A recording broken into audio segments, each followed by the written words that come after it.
Today, I wanted to share my experience with decision making. And it's also a constant thing that I see that is coming up during my sessions with clients. I see that we either base our decisions on our logic or our emotions. And there is also a third way.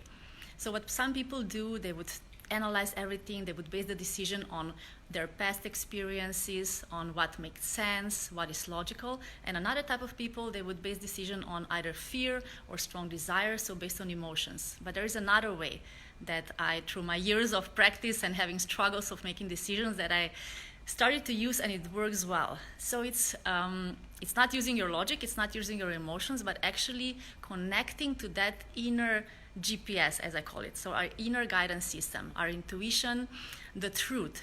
And when we are at peace, when we put our logic aside, when we put our emotions on side, this is where we can connect to our inner truth, to that peace.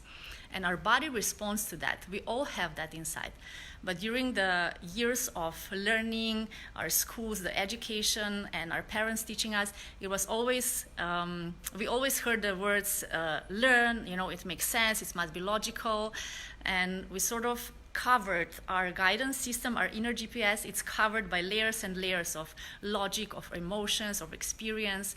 And a lot of times we are not able to access that inner GPS. So what I do is, when I want to make a decision, I would first write things down. So I would make a list of pros and cons based on my logic, based on my emotions, but then I would put that list on side, and I would go into sometimes a minute or two of meditation, of peace. I would close my eyes, I would put my hand on my heart, and I would, let's say, if I would need to decide between two jobs, like some people have decisions to make, right, between two jobs to take. I would go like that. I would choose one thing. I would imagine myself go with the first option. And I would close my eyes, I would take a deep breath, and I would imagine myself choosing that first option. And I would see how my body responds. Does it get contracted, or does it get more relaxed? And I would observe how it feels in my whole body. Usually it happens in the chest. We can feel that contraction in our chest, or we can feel the relaxation in our chest.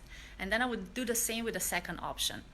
And sometimes it can be very subtle, that differentiation between our body contracting or relaxing. And sometimes it's very strong.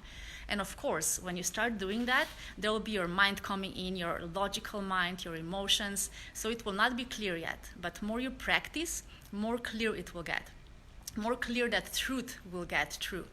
And this is what I would recommend. I recommend this to people that I work with. I'm doing it on my own because I had difficulties in my life making decisions, and this is something that really helps me to connect to that truth. And sometimes it doesn't make sense. It's not logical, and even emotions that don't have anything to do with it. But it's the sense of the truth. When my body feels relaxed, when it expands, this is when I know that the decision is right. And from experience, it confirmed me that the decision is right when I feel my body expands. So this is what I had to share today. And another thing, so when not to make decisions. Important thing that probably a lot of you already know, don't make decisions when you're hungry, when you're angry, when you're lonely, and when you're tired. So HALT, the method that probably a lot of you have heard about. So don't make decisions when you're hungry, angry, lonely, or tired. That's what I had to share today. I hope that was useful. And I would love to hear from you. What helps you make decisions? I would love you to share, and hope to hear from you. Bye-bye.